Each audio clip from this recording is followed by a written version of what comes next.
the mystery of time. Close your eyes for a moment. Listen to the rhythm of your own breathing, the steady beat of your heart. Beneath it all, there is something subtler still, the quiet passage of time. We rarely stop to think about it, because time feels so familiar, so natural, that we take it for granted. And yet, the more closely we look, the more mysterious it becomes. For much of history, time was imagined as absolute. The Egyptians marked the hours by shadows on stone. The Babylonians divided the day into segments of 60, giving us minutes and seconds. In medieval Europe, mechanical clocks ticked across cathedral squares, their hands moving in perfect synchrony, a symbol of an orderly universe. And in the 17th century, Isaac Newton made this idea part of the foundations of science. He saw time as a universal stage, steady, unchanging, flowing at the same rate for everyone, everywhere. It is an idea that feels intuitive. Pendulums swing in regular arcs, planets trace out their orbits, the seasons arrive and depart with reassuring certainty. Everything seems to obey a cosmic metronome. And before we go further into this journey through time, I'd love to know where in the world you are as you're listening and what time it is for you right now. Share it in the comments below. It's always wonderful to see this community stretched across the planet, each of us in our own moment, yet travelling together through the same universe. And if you'd like to join us again on future explorations, please do consider subscribing. It means we can keep walking these paths of discovery side by side across time itself. Now let's get back to it. But as the centuries passed, cracks appeared. Light in particular defied expectation.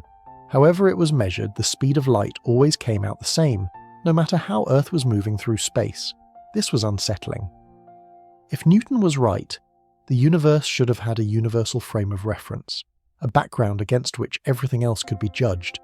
Light refused to obey that rule, and so the stage itself began to look less certain. Perhaps time was not the steady backdrop we had always assumed, but something more subtle, something stranger. Today, we know that Newton's vision was only part of the story. Time is not absolute. It is not the same for everyone, everywhere. Instead, it is bound together with space, woven into a fabric we call space-time. That fabric bends under the influence of matter and energy. It flexes to preserve the constancy of light, and in doing so, it allows time itself to pass differently for different observers. This is one of the most extraordinary truths revealed by modern physics. Time is local.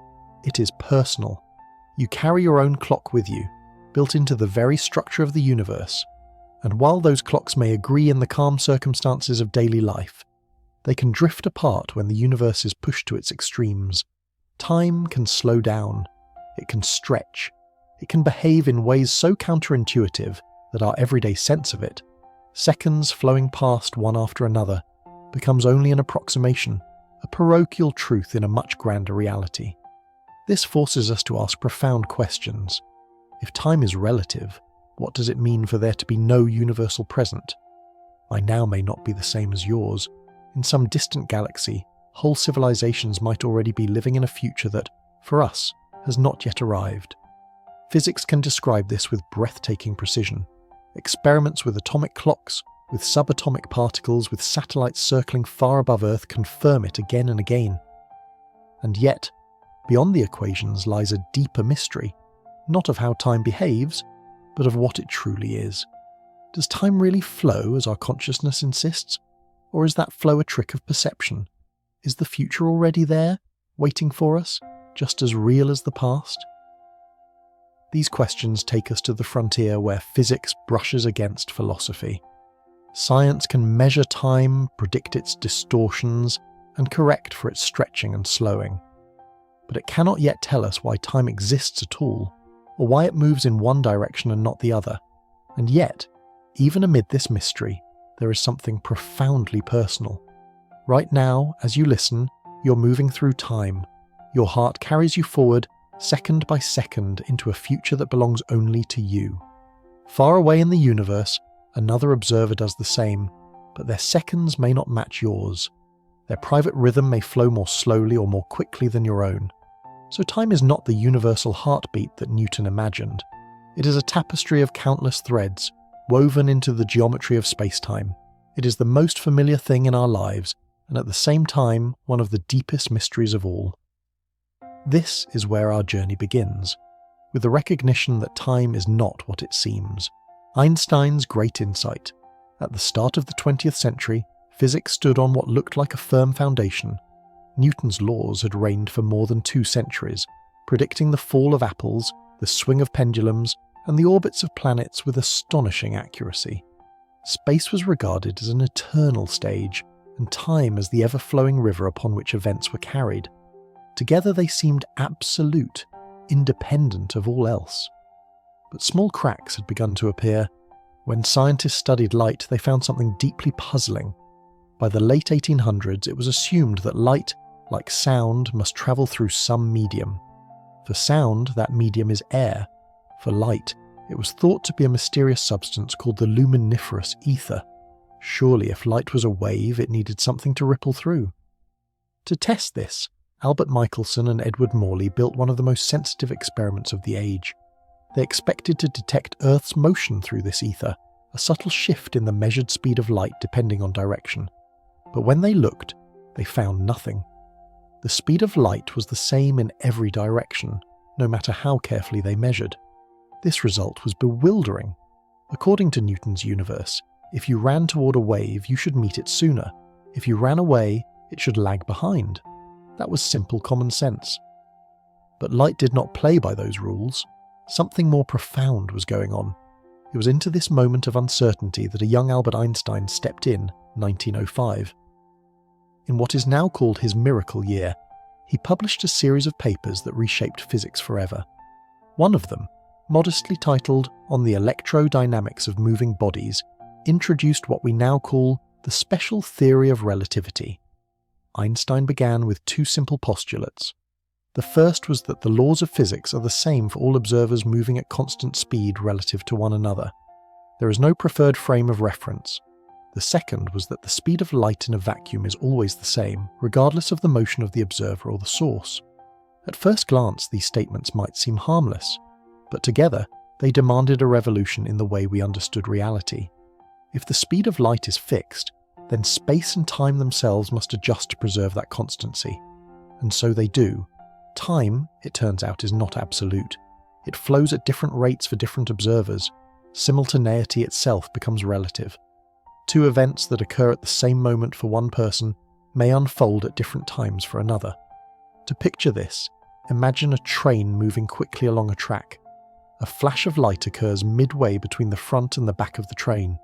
For a passenger seated inside, the light races outward and reaches both ends simultaneously.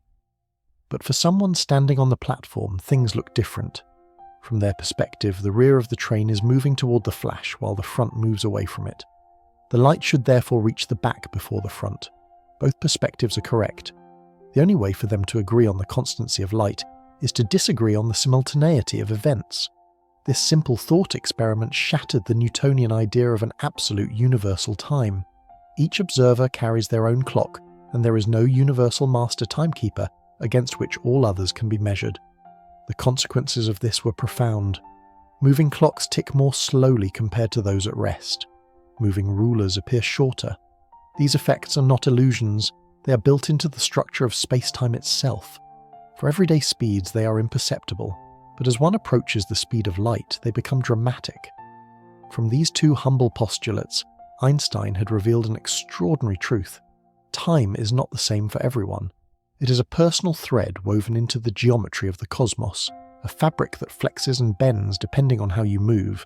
The idea that time could stretch or compress depending on motion was more than a philosophical curiosity. It was testable, and as the decades passed, experiment after experiment confirmed that Einstein was right. Take the phenomenon of time dilation. Imagine 2 identical clocks. Place one on a jet aircraft flying around the world and leave the other on the ground. When the aircraft lands, the 2 clocks no longer agree. The flying clock has recorded a little less time. The difference is tiny, billionths of a second, but it is real and measurable.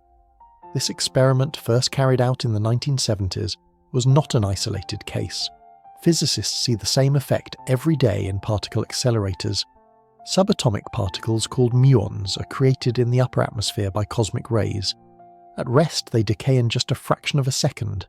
They should never reach Earth's surface, yet they do, because they are travelling at nearly the speed of light. From our perspective, their internal clocks are slowed. They live long enough to reach detectors on the ground. Such experiments show that time dilation is not an illusion. It is a built-in feature of reality. Motion reshapes the passage of time itself. Einstein's theory also overturned the concept of simultaneity. In Newton's world, if two events happened at the same moment, they did so for everyone, everywhere.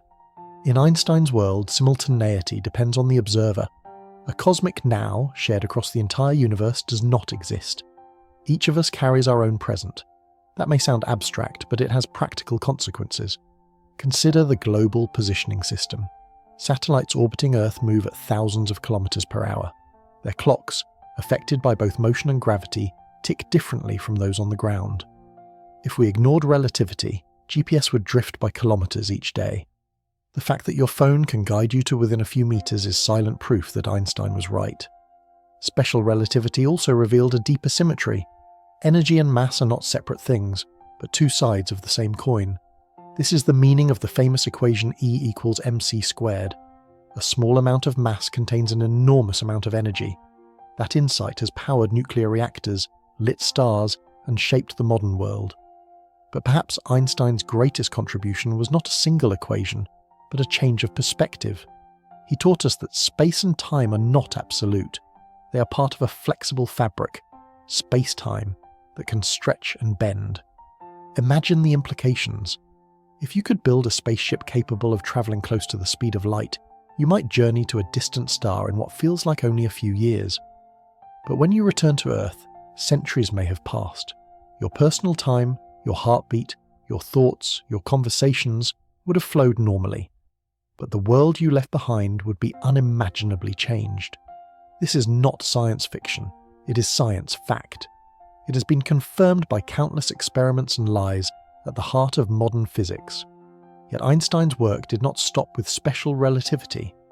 A decade later, he extended his ideas to include acceleration and gravity, creating the general theory of relativity. Here, time is shaped not only by motion but by mass and energy.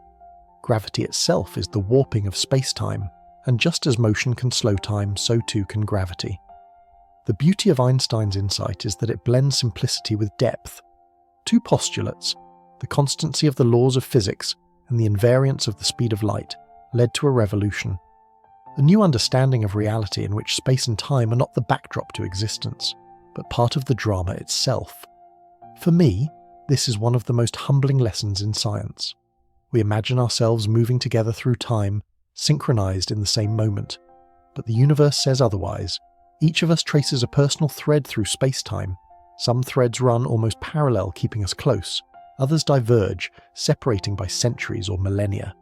Yet all are equally real, equally valid. Time, in Einstein's universe, belongs to no one and to everyone, moving at different speeds. In our daily lives, time seems wonderfully consistent. Whether you're walking to the shops, sitting at a desk, or watching the sunset, the seconds slip past with reassuring regularity. Your watch ticks, mine ticks, and they seem to agree. That constancy shapes our intuition. It convinces us that time flows the same for everyone, everywhere. But Einstein revealed that this is only an approximation. The flow of time is not universal. It depends on how we move through space, and by extension, how we move through space-time itself. Imagine for a moment that every object in the universe traces out a path through space-time, a line marking where it has been and where it is going. Physicists call this a world line. From grains of dust to galaxies, everything has one. And here is the extraordinary truth. All objects travel through space-time at the same overall rate. The difference lies in how much of that motion is devoted to space and how much is devoted to time. If you are sitting still, nearly all of your motion is through the time dimension. You march forward into the future at full speed. But if you are moving quickly through space, some of that motion is borrowed from your progress through time. The faster you go, the slower your time flows compared to others. This isn't something we can feel directly. On a spaceship travelling at 99% of the speed of light, your heart would still beat normally, your conversations would unfold at a familiar pace, and your clock would tick as it always has. But to someone watching from Earth, everything about you would appear to move in slow motion. Your clock would tick more slowly, your heart would beat more slowly, your entire life would unfold at a gentler pace. And here is the twist. From your perspective on the ship, it would be Earth that has slowed down. To you, it is the people at home whose clocks tick sluggishly. Both views are valid. There is no universal frame of reference that tells us who is right and who is wrong. This perfect symmetry is at the heart of Einstein's relativity. It is beautifully illustrated by what is sometimes called the twin paradox. Imagine two identical twins. One remains on Earth. The other boards a spacecraft and travels to a distant star at near light speed before returning. When the traveller steps off the ship, they are younger than the twin who stayed behind. Perhaps the one on Earth has aged 10 years, while the traveller has aged only 6. Despite its name, there is no real paradox. The symmetry is broken by acceleration. The travelling twin must turn around to come home, and in doing so, their world line through space-time is different from the one who stayed. But the principle remains the same. Moving through space at high speed changes how you move through time. We see evidence for this, not in thought experiments, but in the natural world. Cosmic rays striking Earth's atmosphere create showers of muons, unstable particles that decay in millionths of a second. At rest, they should never reach the surface. Yet many do because they are moving so quickly that time for them runs more slowly. From our perspective, their lifetimes are stretched. In laboratories, physicists create muons in particle accelerators and measure their decay. The faster the muons move, the longer they live. The results agree with Einstein's predictions exactly. No matter how carefully the experiments are designed, nature always sides with relativity. This slowing of time is not confined to subatomic particles. It applies to everything. When astronauts orbit Earth aboard the International Space Station travelling at 7.7 kilometers per second, they experience time ever so slightly differently from us. Over 6 months, the difference might only be fractions of a second, but it is real and measurable. So even in our ordinary lives, we are not perfectly synchronized. Every clock on Earth ticks at a slightly different pace, depending on its altitude, its motion, and the pull of gravity. Every one of us is a traveller through time, but no two journeys are exactly alike, moving at different speeds. The reality of time dilation is not confined to thought experiments or the rarefied world of high-energy physics. It quietly shapes the technology that sustains our modern lives. The most striking example is the Global Positioning System. Each GPS satellite carries ultra-precise atomic clocks, the finest timekeepers we can build. But because these satellites move at thousands of kilometers per hour relative to Earth, their clocks tick more slowly than those on the ground. At the same time, being high above the surface means they feel less gravity, which speeds their clocks up. The two effects push in opposite directions, but together they leave the satellite clocks running faster by about 38 microseconds each day. That may not sound like much, but light travels 11 kilometers in that time. Without relativistic corrections, your phone's GPS would drift by kilometers every single day. Navigation would collapse. The fact that you can walk down a street, glance at a map on your phone, and see your position within a few meters is proof that Einstein's strange picture of time is not just theory. It is the operating system of the modern world, and yet the implications run far beyond practical technology. The slowing of time with motion invites us to imagine futures that strain the imagination. Picture a spacecraft accelerating close to the speed of light. To its crew, the journey might last only a few years, but when they return, centuries could have passed on Earth. They would have travelled into the future, not by magic or fantasy, but by the geometry of space-time itself. This is not speculation. It is built into the equations of relativity and tested in the laboratory again and again. Motion allows us to trade space for time, to convert speed through the cosmos into a slower rhythm of personal experience. It is, in a sense, a one-way ticket into the future. The closer you move to the speed of light, the stronger the effect becomes. At 90%, time runs at less than half the rate of someone at rest. Push harder to 99.9%, and whole decades on Earth might pass while you live only a single year. At the ultimate limit, the speed of light itself, time for you would stop altogether. But that frontier is unattainable. No object with mass can ever quite reach it. Light, though, does. A photon, a particle of light, travels entirely through space and not at all through time. From its point of view, if such a thing could be said to exist, there is no interval between being emitted and being absorbed. For light, the universe is an eternal instant. That is perhaps the most extraordinary idea of all. Time itself is not universal. Each of us carries our own measure of it, defined by our motion through space and the gravitational landscape around us. When we walk, drive, or fly, we alter our relationship with time, even if by amounts too small to notice. The poet T.S. Eliot once wrote of time past and time future being perhaps present in time present. Science now whispers a similar truth. There is no single river of time. There are countless streams, flowing at slightly different rates, converging and diverging across the universe. Every astronaut, every particle, every star follows its own tempo. And we, moving slowly through weak gravity on a modest planet, inhabit one small corner of that vast mosaic. To me, that is one of the most beautiful lessons of Einstein's theory. Time is not a rigid, universal march. It is a personal journey, unique to each of us, stitched together into the cosmic fabric. We are, all of us, moving through the universe at different rhythms, yet connected by the same laws, the same geometry of space-time. And in those rhythms we glimpse both our individuality and our place in the great unfolding story of the cosmos, gravity's grip on time. When we think of gravity, we imagine a force pulling us down. Drop an apple and it falls to the ground. Release a stone and it plunges into water. This is the gravity of daily life. Steady, invisible, reliable. For centuries it was described in Newton's terms as a universal attraction between masses, acting instantly across empty space. It was powerful enough to predict the return of comets and the motion of the planets. But in Newton's universe, time was untouched by gravity. No matter where you stood, whether on the surface of the Earth or on the edge of a distant world, the seconds ticked away at the same universal rate. Time flowed independently, uninfluenced by the weight of matter or the pull of stars. Einstein changed that picture forever. In his general theory of relativity, published in 1915, gravity is not a force in the Newtonian sense. Instead, it is the bending of space-time itself.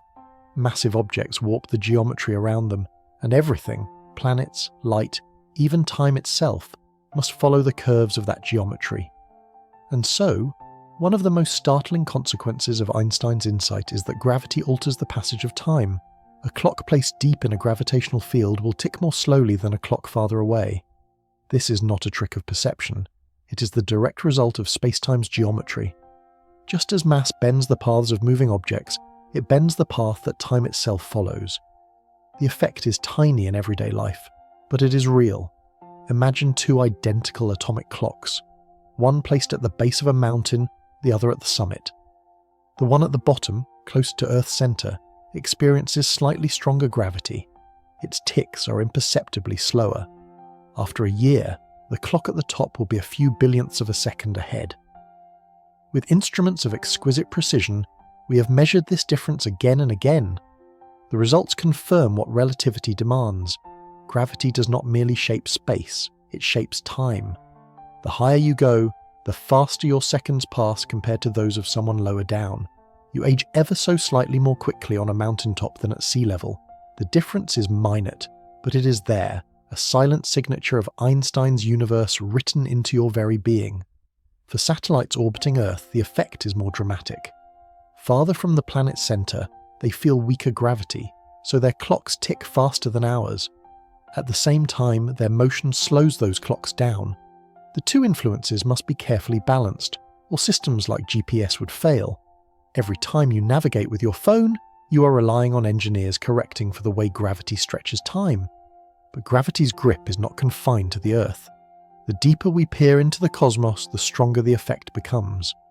Consider a neutron star, the collapsed core of a massive star squeezed into a sphere just 20 kilometers across. At its surface, gravity is billions of times stronger than on Earth.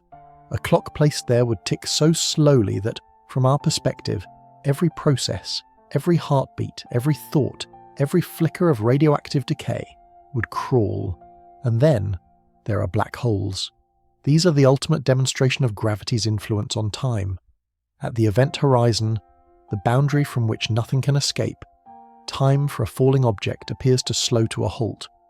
To a distant observer, the object never quite crosses the horizon. It freezes, its image stretched and redshifted, fading away as though time itself had stopped.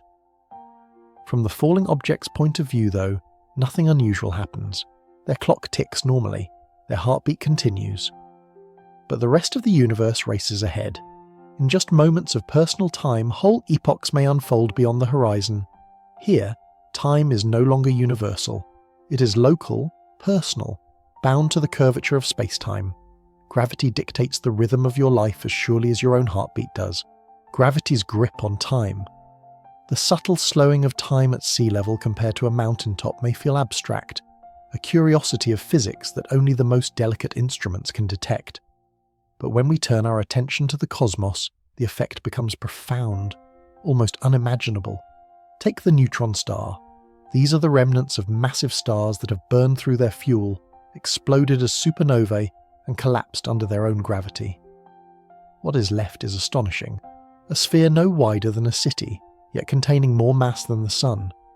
A teaspoon of neutron star matter would outweigh a mountain. On such a surface, gravity is billions of times stronger than Earth's. If you could somehow place a clock there, it would tick far more slowly than one floating free in interstellar space. Processes that seem instantaneous to us would crawl almost to stillness. To a distant observer, time on that surface would appear to stretch like treacle. But even neutron stars are only a prelude to the most extreme objects in the universe, black holes. A black hole forms when gravity overwhelms all resistance, collapsing matter beyond the point of no return. At its heart lies a singularity, a place where our current understanding of physics falters. Surrounding it is the event horizon, the invisible boundary beyond which nothing, not even light, can escape. As you approach this horizon, gravity's grip on time becomes absolute. From far away watching a falling astronaut or spacecraft, you would see their clocks slow down. The closer they get to the horizon, the slower it ticks. Their movements stretch out, their signals grow fainter, red-shifted to longer and longer wavelengths. In the final moments they appear to freeze, hovering forever on the edge. And yet, from the astronaut's perspective, nothing unusual happens. Their watch ticks normally, their heart beats steadily, their experience of time is continuous. They cross the horizon without fanfare. But beyond that point, the rest of the universe races ahead at breathtaking speed. Whole civilizations could rise and fall in what feels like minutes. Stars would evolve, galaxies would drift, and epochs would unfold, while the traveller experiences only the steady march of their own personal time. It is an extraordinary thought that there are places in the universe where the seconds we take for granted are stretched almost to infinity, where the familiar rhythm of life is silenced by the curvature of space-time itself. Astronomers do not have to imagine this. We see its fingerprints in the light streaming from the matter swirling around black holes. Gas spirals inward, heated to extraordinary temperatures as it falls, glowing brightly before vanishing across the horizon. That light is stretched, its frequency shifted by the warping of time in the intense gravity. Observations of these redshifts match Einstein's predictions with exquisite precision. Even here on Earth, far from these extremes, we are part of this cosmic truth. Every moment of our lives is shaped by gravity's quiet influence. You age fractionally more slowly at the foot of a valley than on the peak of a hill. Airline pilots, flying high above the ground, live imperceptibly faster than those they carry. These differences are small, but they are real. And so, gravity does more than hold us to the Earth. It sculpts the pace of our lives. It slows and shapes the flow of time itself. When we stand on a beach at sunset and watch the horizon glow, when we tilt our heads back to trace the stars, we're not just looking into space. We're looking into a universe where every heartbeat, every tick of every clock is bound to the invisible architecture of space-time. Einstein showed us that gravity and time are inseparable. To understand one is to understand the other, and in that unity we glimpse a deeper truth. The universe is not synchronized by a single master clock. It is a patchwork of times, each tied to its own place in the cosmic fabric. The slowest time in the universe. Across most of the cosmos, time flows in familiar rhythm. On the surface of a quiet moon, drifting between the stars or orbiting a distant planet, the differences are subtle. A second here, a second there. Measurable, yes, but not life-changing. And yet, there are places where this rhythm breaks down completely, where time does not just slow, but threatens to stop altogether. These are the realms of black holes, the most extreme consequence of Einstein's theory of gravity. A black hole is not merely a massive object, it is mass compressed so tightly that nothing can escape its pull. At its heart lies a singularity, a region where our equations cease to function. Around it lies the event horizon, the ultimate boundary. Cross it, and you're lost to the universe forever. What makes black holes so extraordinary is not only their gravity but their effect on time. Imagine lowering a clock toward the event horizon. From a safe distance, you would watch as the clock ticks more and more slowly. At first, the change is subtle, almost invisible. But as the clock falls closer, the effect becomes dramatic. Each second stretches out. Each tick grows farther apart. Eventually, in the final moments before the horizon, the clock appears to freeze altogether. Its light grows weaker, redder, stretched to invisibility. From your perspective, time for that clock has stopped. And yet, for the clock itself, nothing unusual has happened. Its seconds pass as they always have. If you were falling with it, your heart would beat steadily, your thoughts would flow as normal, your life would seem continuous. But the rest of the universe, the stars, galaxies, even the people you left behind, would race ahead. In your short fall, whole epochs might unfold outside. This dual perspective, one in which time halts, the other in which it flows, is not a paradox. It is the reality of relativity. Each observer carries their own measure of time, and near a black hole, those measures diverge in ways that defy common sense. For stellar mass black holes, the tidal forces near the horizon are violent.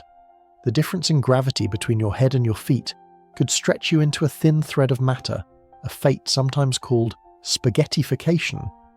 But for the supermassive black holes that sit at the centres of galaxies, the story is different. Their horizons are vast and the tidal forces there are gentle. You might cross without noticing, only to find that the universe outside has advanced by centuries or millennia. In principle, you could even hover just above the event horizon, held in place by a hypothetical rocket. For you, hours might pass. But in the wider universe, whole eras could come and go. Stars could be born and die, galaxies could drift and civilizations could rise and fall, all while you live a single afternoon. This is why black holes are sometimes called the ultimate time machines. Not because they allow travel to the past, but because they provide a path into the far future. Simply by approaching their horizons, you can slow your time so dramatically that you leap forward relative to the rest of the universe. Astronomers see hints of this in the light from matter spiraling into black holes. Gas forms an accretion disk, heated to immense temperatures as it falls. The radiation it emits is stretched by gravity, its frequency shifted downward. That redshift is a direct signal that time is running more slowly there. It is not speculation, it is observation. So the slowest clocks in the universe are not in laboratories or orbiting satellites. They are here, at the edges of black holes, where seconds become eternities and the ordinary rules of time break down. To think that such regions exist, hidden in the hearts of galaxies, is both unsettling and beautiful. They remind us that time, so ordinary on Earth, is not a constant. It is a local phenomenon, shaped by where you stand in the cosmic fabric. The slowest time in the universe. To understand just how dramatic the slowing of time can be near a black hole, it helps to think in terms of redshift. Light emitted from matter close to the horizon must climb out of a deep gravitational well. In doing so, its wavelength is stretched, its energy drained. To a distant observer, this light appears redder and fainter than when it was emitted. The effect grows stronger the closer you approach the horizon, until the signal fades altogether. What this redshift tells us is that the processes producing the light, the vibrations of atoms, the decay of particles, the ticking of clocks, are all unfolding more slowly relative to us. Time itself has been stretched. When we look at light escaping from near a black hole, we are not just seeing photons, we are seeing time distorted, slowed, almost to stillness. Science fiction has often played with this idea, but the physics behind it is real. Consider a planet orbiting close to a supermassive black hole, one so large that tidal forces at the horizon are gentle. Time on the surface of such a world would pass more slowly than it does for a distant observer. Hours on the planet could correspond to years in the wider universe. This scenario was famously depicted in the film Interstellar, where astronauts visited a world near a black hole called Gargantua. For every hour spent on its surface, 7 years passed back home. While the numbers in the film are exaggerated, the principle is sound. The closer you are to a massive body, the slower your time flows. Near a black hole, the effect becomes overwhelming. It invites extraordinary possibilities. Imagine a future civilization capable of hovering close to the horizon of a black hole, balanced by powerful engines. To them, a single generation might pass in what to the rest of the galaxy is thousands of years. They would, in effect, leap into the far future simply by dwelling in the shadow of a collapsed star. Of course, this is not without peril. The energy required to resist the pull of a black hole would be immense, and once across the horizon, there is no return. Still, as a thought experiment, it reveals something profound. The universe contains natural time machines, governed not by fantasy, but by the laws of physics. This perspective also reshapes how we think about the cosmos itself. In the distant future, when stars have burned out and galaxies have grown dim, black holes will remain. For trillions upon trillions of years, they will sit as silent monuments to a universe long gone. From their edges, time will continue to stretch and distort, carving deeper symmetries into the cosmic landscape. Even now, supermassive black holes shape the galaxies that surround them. At the heart of the Milky Way lies Sagittarius, a star. A black hole 4 million times the mass of the Sun. Around it, stars whip through space at thousands of kilometers per second. Their orbits tell us about the immense gravity hidden within, and the light they emit carries the signature of time slowed by that gravity. We do not need to imagine these effects. We can measure them in the skies above us, and so, when we speak of the slowest time in the universe, we're not speaking poetically. We are describing places where physics conspires to bend time almost to breaking point, where a heartbeat could last an eternity when measured from afar, where the difference between now and then becomes blurred, stretched across the fabric of space-time. Standing under the night sky, it is humbling to know that such places exist. Hidden in the hearts of galaxies, black holes mark the boundaries of what we understand. They remind us that time, so steady and familiar on Earth, is not the same everywhere. It is a local phenomenon, fragile, elastic, and endlessly strange. In the shadow of a black hole, we glimpse the universe at its most extreme, and see that even the most basic rhythm of our lives, the ticking of time itself, is not immune to the vast and subtle architecture of space-time. Time in our technology. It is tempting to think of relativity as something confined to the stars, something that only matters in the depths of space or near the horizons of black holes. But the truth is that Einstein's discoveries are woven into the fabric of our daily lives. Without them, our world would not work as it does. Perhaps the most striking example lies in the small rectangle of glass and metal in your pocket. The Global Positioning System, GPS, is built on relativity. Each satellite orbiting high above Earth carries atomic clocks, precise to billionths of a second. Those signals are compared with one another and with clocks on the ground to triangulate your position. But here's the subtlety. The clocks on the satellites do not keep the same time as those on Earth. Moving at thousands of kilometers per hour, they are slowed by time dilation. At the same time, being farther from Earth's gravity well, they tick faster. Combine the two, and the result is that satellite clocks advance about 38 microseconds more each day than those on the ground. 38 millionths of a second may sound trivial, but remember, light travels 11 kilometers in that time. If we ignored relativity, GPS would misplace you by kilometers each day. Within a week, navigation would become useless. Every time you glance at a map, find your way in a city, or track an aircraft across the globe, you are relying on engineers correcting for the stretching and slowing of time. It is extraordinary to think that the silent mathematics of Einstein's theories guides cars through traffic, ships across oceans, and planes through the skies. Relativity is not an exotic curiosity. It is part of the operating system of the modern world, and it is not only GPS. Particle accelerators, vast machines like CERN's Large Hadron Collider, depend on relativity too. Protons, accelerated to nearly the speed of light, live longer than they would at rest. Their lifetimes are stretched, just as Einstein predicted. Without accounting for this, the collisions that reveal the subatomic world would never occur as expected. Even the electricity that lights our homes owes a debt to relativity. The behavior of electrons in metals, the way they move and interact, is shaped by relativistic effects. Without them, gold would not shine as it does, and mercury would not remain liquid at room temperature. The subtle fingerprints of Einstein's theory are everywhere, even in the colours we see in the materials we use. What strikes me most is that these corrections, these adjustments for time dilation and relativity, are not optional extras. They are not small tweaks. They are essential. Without them, the systems we depend on would simply fail. It is a reminder that the universe is not obliged to conform to our intuitions. Time feels absolute because in the gentle conditions of daily life, the differences are vanishingly small. But when our instruments become precise enough and our ambitions wide enough, we discover that reality is stranger. The flow of time is elastic. The universe is not synchronized by a single metronome. In this sense, every journey by car, every flight, every message sent by satellite is also a quiet tribute to the genius of Einstein.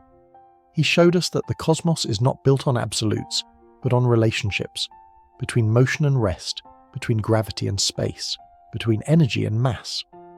It is easy to imagine relativity as something remote, a theory that belongs in textbooks or documentaries about black holes, but in truth, you carry it with you every day.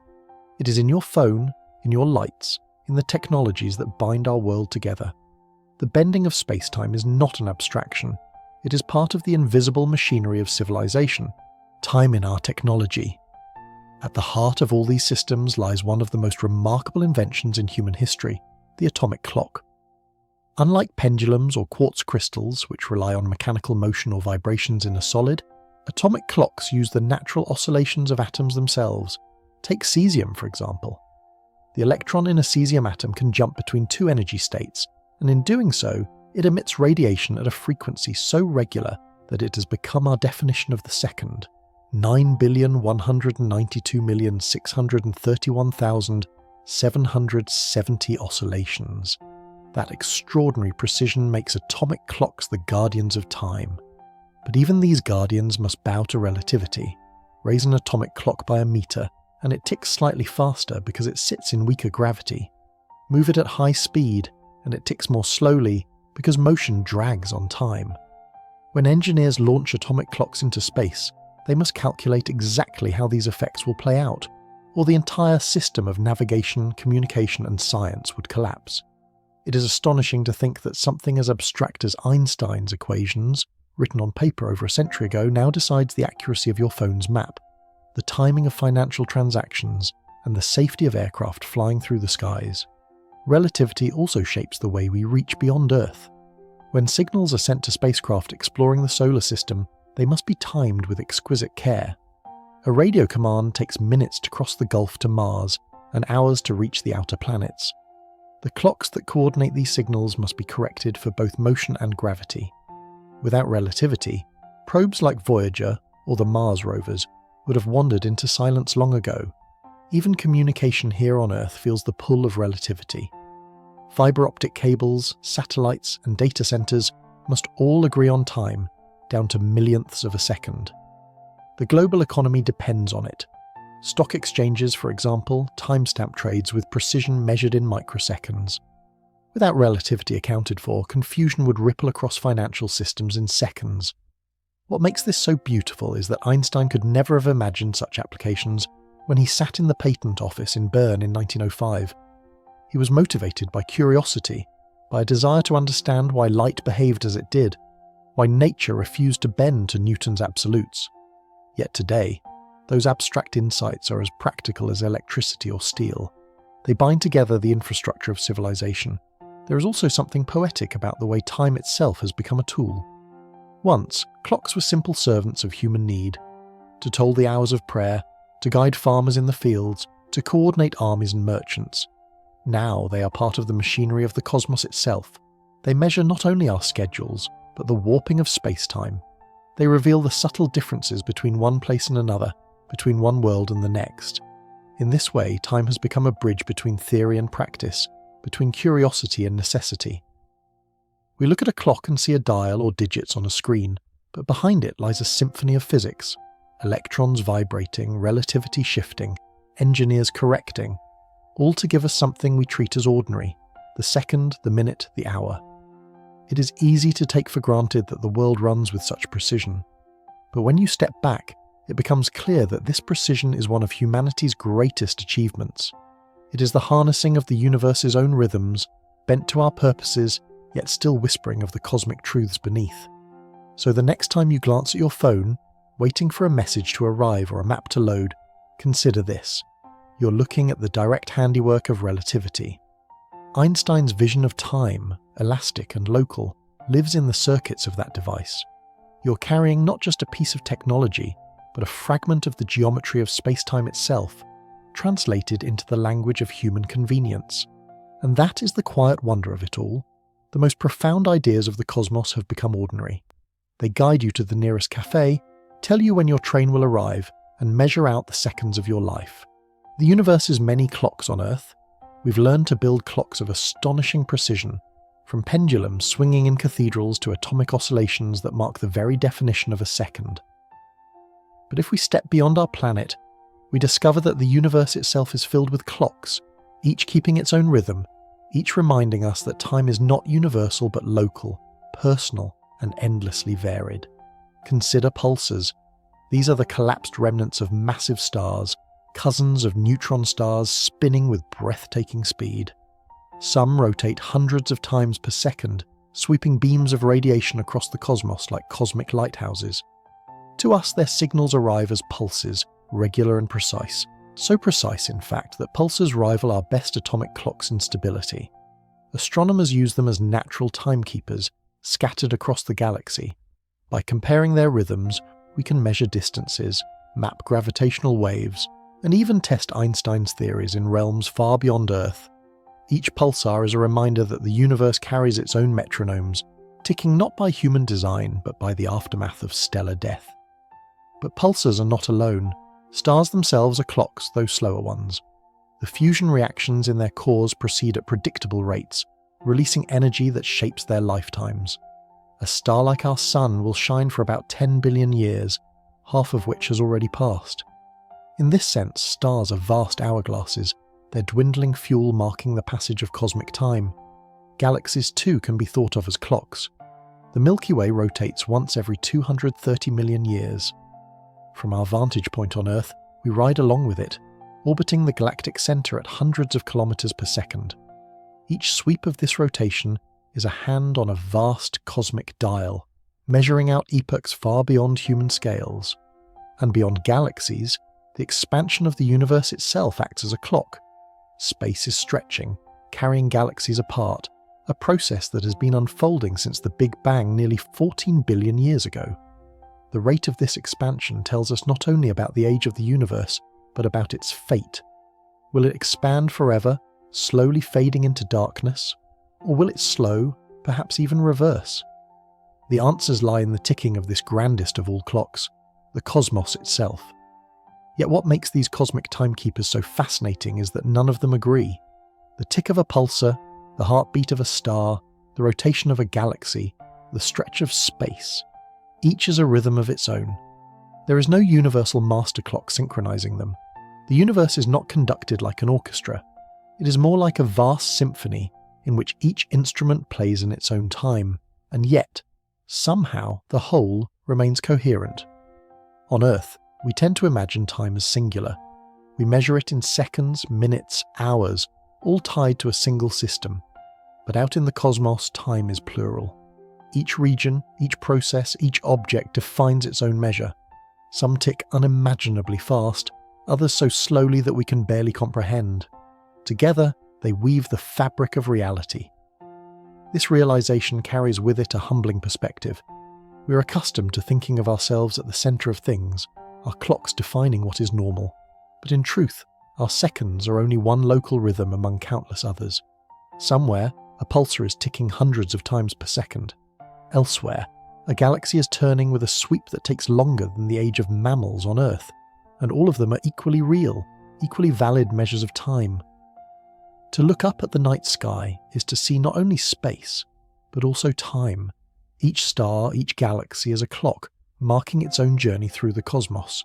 Their light reaches us across years, centuries, even billions of years, carrying with it a record of their past. In this sense, the night sky is a library of time filled with stories written in light, the universe's many clocks. Pulsars are among the most extraordinary clocks in the cosmos. Born from the violent death of massive stars, they carry the legacy of those explosions in their rapid spins. Some rotate hundreds of times every second, their beams sweeping across space with the precision of a metronome. When their signals reach Earth, we detect them as pulses of radio waves, astonishingly regular. Astronomers have built entire networks of telescopes to monitor these cosmic timekeepers. By comparing the arrival times of pulses from different pulsars scattered across the galaxy, they create what is known as a pulsar timing array. This array acts like a galactic-scale observatory for gravity itself. If a gravitational wave, a ripple in space-time caused by the motion of massive objects like merging black holes, passes through our region of the galaxy, it will subtly stretch and compress the distances between Earth and the pulsars. That stretching reveals itself as tiny variations in the arrival times of the pulses. In this way, pulsars allow us to listen to the universe in a new register, not through light, but through the bending of space-time itself. It is extraordinary to think that the death of stars millions of years ago has left behind clocks so precise that they can reveal the faint whispers of colliding black holes across billions of light years. These remnants of destruction have become instruments of discovery, guiding us deeper into the hidden architecture of the universe. But the richness of cosmic timekeeping does not end there. Stars themselves are like vast, slow clocks. Their internal vibrations, detectable as oscillations in their brightness, provide clues about their structure and age. This field, known as astroseismology, allows astronomers to treat stars as instruments, their surfaces trembling like the skin of a drum. Each vibration is a measure of the passage of stellar time. Even planets can act as clocks. The regularity of their orbits, the way they tug on one another, the way they transit across the faces of distant stars, all of these are rhythms in the cosmic symphony. We use them to detect new worlds, to chart the architectures of planetary systems far beyond our own. And then there are galaxies. Their motions are slower, measured not in seconds but in hundreds of millions of years. Yet their rotations, their collisions, their mergers mark epochs in the life of the universe. To an observer with patience measured in billions of years, galaxies are the second hands of the cosmic clock sweeping across the dial of eternity. Above all of these lies the expansion of the universe itself, the ultimate timekeeper. Since the Big Bang, space has been stretching, carrying galaxies apart. This expansion is not steady but has changed over time, first slowing under the pull of gravity, and now accelerating under the influence of dark energy. The very pace of this expansion allows us to date the universe, to place our moment in its history. 13.8 billion years have passed since the cosmos began. That number is not guesswork, but the product of careful listening to the universe's many clocks. What emerges from all this is a picture of time that is not singular but symphonic. Pulsars tick, stars vibrate, galaxies sweep, space itself expands. There is no single beat to which the universe marches. Instead, there is a chorus of rhythms, layered one upon another, creating the great harmony of reality. It is humbling to realize that our own lives, measured in decades, unfold against this vast backdrop. Our seconds are fleeting compared to the spins of pulsars, the lifetimes of stars, the sweeps of galaxies. Yet they are part of the same story. Our clocks, no less than those of the cosmos, are measures of the unfolding of space-time. To look at the night sky, then, is to see not just beauty but structure. It is to witness the universe's many clocks, each marking its own passage, each adding its voice to the symphony of time. The arrow of time, we all sense it. Time flows forward. We remember yesterday, but not tomorrow. We grow older, never younger. A broken glass does not leap back together. Smoke rising from a fire never gathers itself back into wood. The arrow of time feels so obvious, so deeply ingrained in experience, that we rarely stop to ask the question, why? And yet, the laws of physics, the equations that govern the movement of planets, the dance of atoms, the behavior of light, do not insist on such a direction. If you filmed the motion of two colliding particles and then reversed it, the reversed film would still obey the same equations. The mathematics is time-symmetric. In theory, the universe should not care whether time flows forward or backward. But clearly we do, and the universe around us does too. There is an asymmetry built into reality, one that gives time its arrow. The key to understanding it lies in a concept called entropy.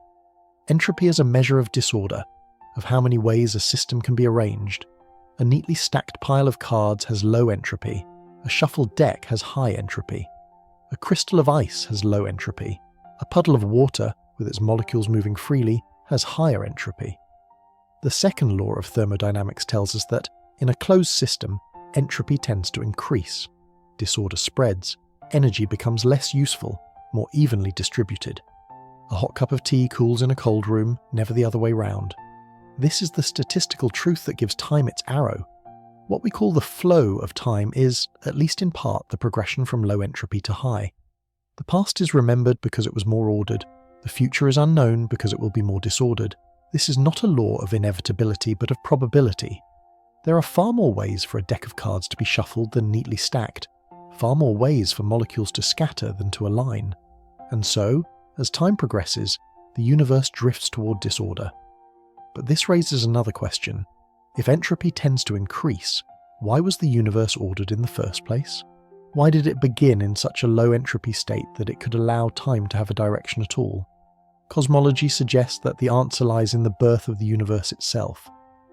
At the moment of the Big Bang, matter and energy were spread out in an almost perfectly smooth way. That smoothness, paradoxically, represented low entropy, because gravity had not yet begun to clump matter into stars and galaxies.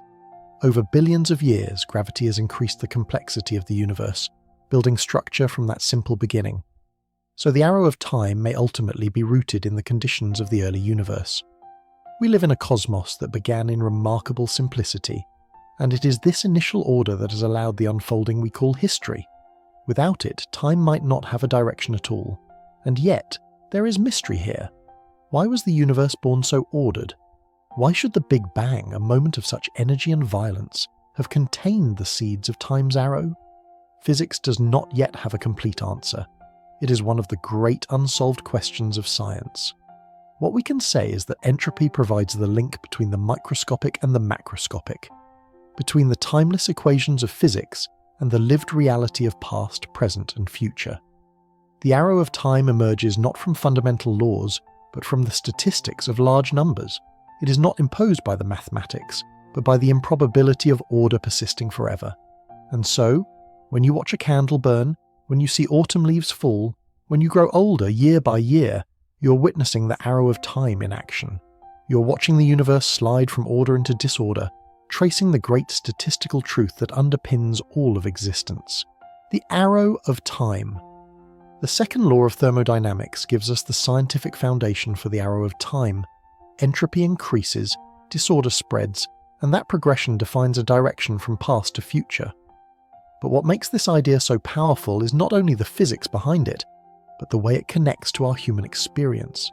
Think of memory. We remember yesterday, but not tomorrow. We know the past because information about it lingers. The glass shatters, and the fragments remain. The candle burns and the smoke drifts into the air. These traces of past events are stored in the arrangement of matter, in the distribution of energy. They are records, and they exist because entropy increases. If the laws of physics were truly timeless, with no preferred direction, memory would make no sense. We would have no reason to favour yesterday over tomorrow. But because disorder grows, we carry information about what has happened, while the future remains unwritten. In this way, the arrow of time is not just physical, it is psychological. It is built into the very structure of our minds. Life itself is bound to this arrow. Organisms extract energy from their surroundings to build order within themselves. A plant draws sunlight, turning disorder into the ordered chemistry of sugars. An animal eats, metabolizing food into the energy that powers thought and movement. But always, in the process, entropy increases. The local order of life is paid for by greater disorder in the environment. This is the deep connection between time's arrow and the fact of our own existence. there is also something profoundly human about the way we experience time's flow. We tell stories, linking moments into sequences, giving meaning to the past and projecting hopes into the future. Without the arrow of time, narrative itself would collapse. There would be no history, no memory, no anticipation, just a timeless expanse, static and eternal. And yet, the laws of physics whisper that time itself may be an illusion. The equations work just as well in reverse. Past and future, in the mathematics, are equally real. In Einstein's space-time, the universe is a block, a four-dimensional landscape where every moment already exists. The flow we experience might be nothing more than the way consciousness steps from one slice of that block to the next. This tension between physics and experience is one of the most fascinating frontiers in science. On the one hand, entropy explains why we feel time's arrow so strongly. On the other, relativity suggests that past, present and future are all equally real, coexisting in a vast tapestry.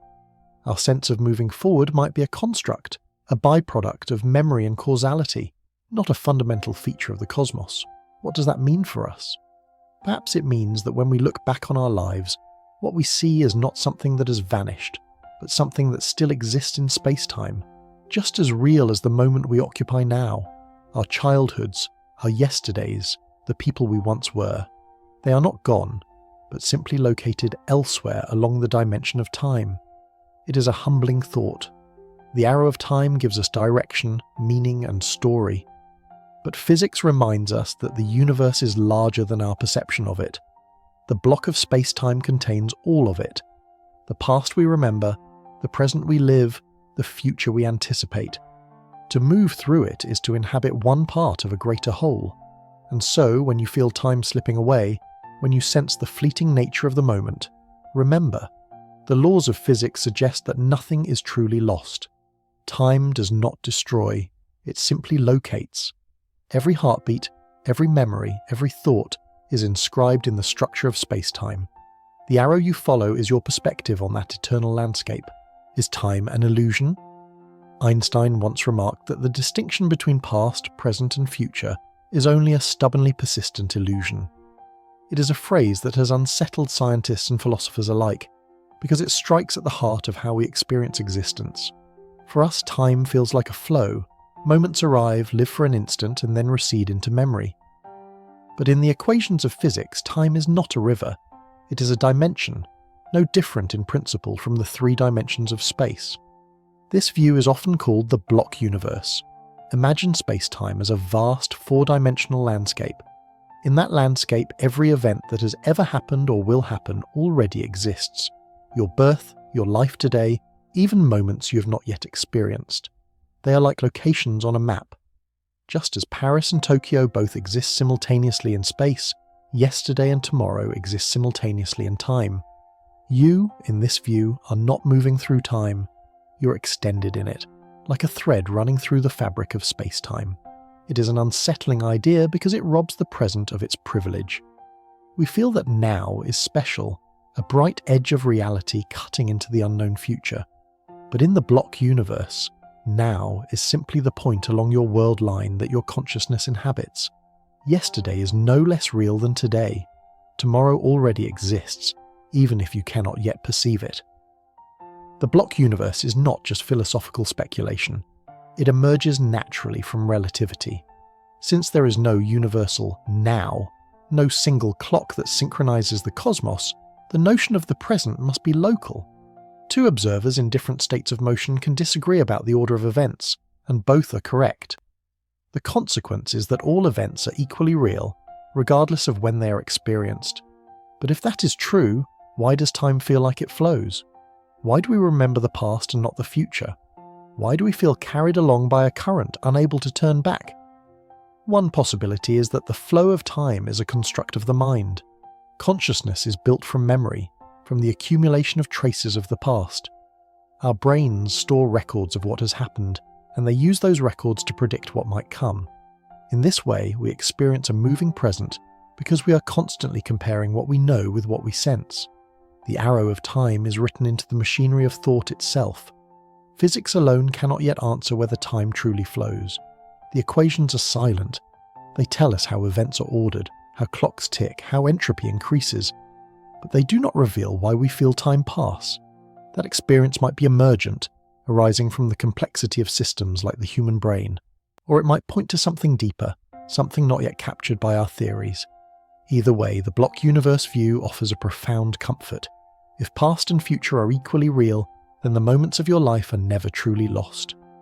The laughter of childhood, the warmth of a summer evening, the people you have loved, they are still there, inscribed in space-time, eternal and unchanging. You may have moved beyond them, but they remain, part of the great tapestry. To walk through a forest or gaze at the stars with this in mind is to see the world differently. Each leaf, each ray of starlight, is a point in space-time connected to countless others. You too are such a point, moving through your personal thread. And all of it, the entire web of existence, it already exists in the block. So perhaps time is not the river we thought it was. Perhaps it is the landscape through which our consciousness journeys, one moment at a time. The illusion is not the moments themselves, but the sense of flow between them. If the block universe is real, if past and future exist alongside the present as part of an unchanging four-dimensional tapestry, then a natural question follows. Where does that leave us? Where does it leave the feeling of free will, of choice, of shaping the future by the decisions we make today? Physics does not offer an easy answer. The equations of relativity are deterministic. Given the state of the universe at one moment, the rest of its history is fixed. In such a picture, our sense of choosing between paths might be an illusion, no different from our sense that time flows. We feel ourselves carving the future, but perhaps we're simply inhabiting the part of space-time where those decisions are already inscribed. Yet the universe is not built from relativity alone. Quantum mechanics, the other great pillar of modern physics, introduces something different: indeterminacy. At the quantum level, outcomes are not fixed until they are observed. The spin of an electron, the decay of a particle, the path of a photon, all are governed by probabilities. Only when measured do they take on definite values. Some physicists have suggested that it is here, in quantum mechanics, that we might find space for the flow of time, or for genuine openness in the future. If the universe is fundamentally probabilistic, then perhaps the block is not fixed but branching, a vast tree of possibilities. In this view, what we call the present is the point where those possibilities crystallize into reality. Others argue that even quantum mechanics can be described in block universe terms, with all possible outcomes existing simultaneously in a larger structure. In this picture, what feels like the flow of time is simply our journey along one thread of that larger weave. These debates remain unsettled, and perhaps they always will. But what is clear is that the illusion of flow, if illusion it is, has profound importance. Our sense of time gives shape to human life. It allows us to make plans, to tell stories, to live with purpose. Even if the block universe is the ultimate truth, the flow of time is the truth of our experience, and that matters. It may also be that the word illusion is too harsh. An illusion suggests something false, a trick played on us. But the flow of time may be more like perspective. Just as the horizon feels like the edge of the world, even though Earth is round, the flow of time may be a perspective created by consciousness. It is not false but partial, one way of experiencing a deeper reality. And in that perspective, meaning arises. For if all times exist equally, then every moment is precious. Nothing is ever truly lost. The joy of a childhood summer, the laughter of friends, the quiet dignity of lives lived, all of these are part of the block, eternal and unchanging. They do not vanish when we move past them. They remain just as real as this present second. This is perhaps the greatest gift of Einstein's vision. It does not diminish life to say that time might be an illusion. On the contrary, it elevates it. It suggests that every moment we live is part of the eternal structure of the cosmos. Our lives are not fragile sparks lost to the past, but threads woven into the timeless fabric of space-time. To walk beneath the stars with this in mind is to feel both small and infinite. Small, because our span is tiny compared to the age of the universe. Infinite, because that span is forever inscribed in the block. We are fleeting and yet eternal. So is time an illusion? Perhaps. Or perhaps it is simply more than we understand. What is certain is that our journey through it, our sense of becoming, of choosing, of living, is as real as anything in physics. The equations describe the structure. but we bring the experience, and together they create the story of existence. You're a traveller. No matter which picture of time we choose, the flowing river of experience or the block universe of relativity, one truth remains: you're a traveller through time. From the moment of your birth, you began a journey that will carry you, second by second, into the future. Every heartbeat, every breath is a step along that path. It is a journey so familiar that we rarely stop to marvel at it. We wake, we work, we laugh, we grow older. Days blur into weeks, weeks into years. But beneath that ordinariness lies something profound. You're moving through the fabric of space-time, carving out a unique trajectory, a world line that belongs only to you. If we could see space-time as a landscape, your life would be a glowing thread running through it, from your first moment to your last. No one else has that thread. It is yours alone, shaped by your choices, your experiences, your encounters. You may share stretches of it with others, friends, family, strangers met by chance, but the thread itself is singular. And as you move along it, you're also, in a sense, a time machine. Not in the science fiction sense of leaping backwards to ancient Rome or forwards to distant futures, but in the sense that your journey carries you inevitably onward. You're always in motion, always stepping into the next moment. This motion is not arbitrary. It is governed by the geometry of the universe. Your personal clock ticks according to your speed and the gravity you feel. An astronaut in orbit ages differently from someone on Earth. A person on a mountain lives a fraction more quickly than someone in a valley. Your life is not synchronized with anyone else's. Each of us moves through time at our own pace. And yet, despite those differences, we live as if time were shared. We arrange to meet at 7 p.m, to celebrate birthdays, to remember anniversaries. We overlay our private journeys with a collective clock, a human agreement about when things happen. It is a kind of illusion of unity, but it is a useful one. Without it, civilization could not function. What is striking is that this shared time, this social rhythm, sits on top of the deeper reality of relativity. Beneath the surface of everyday life, the differences are there, tiny but real. We are not passengers on the same train moving forward in lockstep. We are a constellation of travellers, each with our own tempo, our own trajectory. To me, there is beauty in that.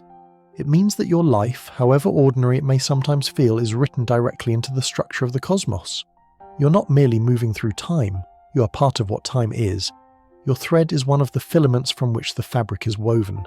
And so, when you look back on your life, at the people you have loved, the choices you have made, the moments that have defined you, remember that those moments are not gone. They are inscribed in space-time, part of the eternal structure of the universe. You carry them with you, not just in memory, but in the very geometry of reality. This perspective can be humbling, but also liberating. It means that the value of your life is not measured only in fleeting moments. Every step, every experience contributes to the great tapestry. You're a traveller, yes, but you're also a creator, weaving meaning into the universe with every second you live. To stand beneath the stars with that in mind is to see yourself differently. Not small, not insignificant, but part of the same grand story as galaxies, black holes, and cosmic expansion. Your journey is unique, but it is also universal. You're both a single thread and part of the whole. You are a traveller. As travellers through time, we do not make the journey alone. Our threads in space-time intertwine with those of others, sometimes for moments, sometimes for years, sometimes for a lifetime. These intersections give shape to our lives. They are the friendships, the families, the fleeting encounters that leave an imprint on who we are. Think of how memory works. A conversation with a friend becomes part of your story, but it is also part of theirs. The moment is shared, yet each of you carries a different perspective on it. In space-time, that moment is fixed, a point where two world lines met. To us, it may fade into the past, but in the structure of the universe, it remains. This is why time feels so precious. As travellers, we cannot turn back. The arrow of entropy carries us forward, and the geometry of relativity prevents us from retracing our steps. Each intersection, each meeting with another traveller is unique. Once lived, it cannot be relived. It can only be remembered. And yet, in another sense, nothing is lost. If the block universe is real, then those meetings, those moments, still exist. They are part of the eternal tapestry. Your first day at school, the first time you fell in love, the last time you held someone's hand, all are inscribed in space-time, part of the structure of reality itself. You have moved on, but they remain as real as the stars. This duality, the fleeting nature of experience and the permanence of its inscription, is at the heart of what it means to be a traveller. We live with the poignancy of passing time, but also with the reassurance that nothing is ever truly erased. Every heartbeat echoes in the geometry of the cosmos. Aging too is part of the journey. Our bodies change, our memories accumulate, our possibilities shift. We feel time in our bones, in the faces of those we love, in the way children grow and parents grow old. Aging is entropy made visible, a reminder that time's arrow has a cost. But aging is also meaning. It is what allows us to have stories, to grow, to change. Without the passage of time, there would be no narrative, no becoming, no sense of identity. We would be static, unchanging, eternal perhaps, but also empty. The fragility of life, the fact that it moves forward, is what gives it value, and there is beauty in the shared nature of that fragility. We are not the only travellers. Every person you meet is making the same journey, living in their own thread of space-time, moving from birth to death, from past to future. Our journeys are different, but the experience of time binds us together. That shared journey is reflected in the things we create. We build calendars, tell stories, write histories. We celebrate anniversaries, mark birthdays, mourn losses. These rituals are ways of acknowledging that we're all moving together, even if at slightly different tempos, through the great fabric of time. And sometimes, in rare moments, we feel that shared motion with great clarity, standing together to watch the sunrise, listening to music in unison, holding hands in silence. In those moments, the illusion of separate times dissolves, and we feel part of a larger whole. Our journeys overlap, and for an instant the arrow of time feels less lonely. So yes, you are a traveller, but you're not travelling alone. You're part of a vast caravan of beings, each moving through space-time, each weaving meaning into the fabric of reality. Your story is your own, but it is also connected to countless others. Together, we make the universe aware of itself, and when you look up at the night sky, you see the journeys of countless travellers written in light, the lives of stars, the rotations of galaxies, the expansion of the cosmos. Your journey, no matter how small it feels, is part of that same grand motion. You are, in every sense, a cosmic traveller. We have journeyed together across many landscapes of time. We have seen how Einstein revealed it to be elastic, stretched and bent by motion and gravity. We have watched it slow at the edges of black holes, almost to stillness. We have discovered that it is not absolute but personal, unique to every observer, and we have asked whether it flows at all, or whether past, present and future coexist in a timeless block. The conclusion is both humbling and uplifting. Time is not simple. It is not a single river carrying everything forward in unison. It is a vast tapestry of rhythms, woven from the geometry of space-time and the probabilities of quantum mechanics. Each of us is a thread in that tapestry, our lives inscribed in the structure of the cosmos itself. That picture could make us feel small, and in one sense it should. Our seconds are fleeting compared to the lifetimes of stars, our years vanishingly brief compared to the age of the universe. But there is another perspective, one that fills me with wonder. For despite our smallness, we are part of this grand story. Our lives are written into the very fabric of reality. Every moment we live is eternal, forever present in space-time. When you remember a childhood afternoon, or the voice of someone you loved, physics suggests that those moments are not gone. They are still there, just as real as this moment now. You cannot return to them, but you can take comfort in knowing that they remain, forever inscribed in the cosmic architecture. And the arrow of time, the forward motion we feel so deeply, is what allows us to create meaning. It gives us stories, growth, change, hope. Without it, life would be static. With it, we are travellers, moving forward, creating futures, weaving memory into the tapestry. Time may not flow in the ultimate sense, but in our experience, it is the canvas on which meaning is painted. Science gives us this double vision. It shows us the mathematics, the geometry, the probabilities. It strips away illusions and reveals the universe in its raw beauty. But at the same time, it enriches our experience.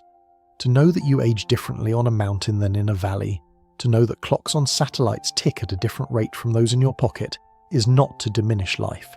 It is to see it more clearly, to marvel at the strangeness of the world you inhabit. And so, as we close this journey, I would say this: cherish your moments. Whether time flows or stands still, whether the future is fixed or open, the seconds you live are unique. They are your contribution to the universe's story. They are your thread in the cosmic tapestry. Stand beneath the stars and think of the billions of years that have passed since their light began its journey. Think of the galaxies drifting apart as space itself expands. Think of black holes where time slows to a crawl, and then think of yourself, here, now, a traveller through this astonishing universe, alive for a brief moment, yet forever part of the whole. That is the wonder of time. It is vast and mysterious, yet intimate and personal. It is the stage on which the cosmos unfolds, and the heartbeat of your own life. In understanding it, we understand not only the universe but ourselves. And perhaps in the end, that is the greatest discovery of all. Before we finish, a gentle reminder: if you've enjoyed this journey, please consider liking and subscribing so we can continue to explore these great questions of existence together. And I'd love to hear your thoughts. Tell us in the comments where in the world you're listening from and what time it is for you right now. Because wherever you are and whenever you are, you too are part of the story of time.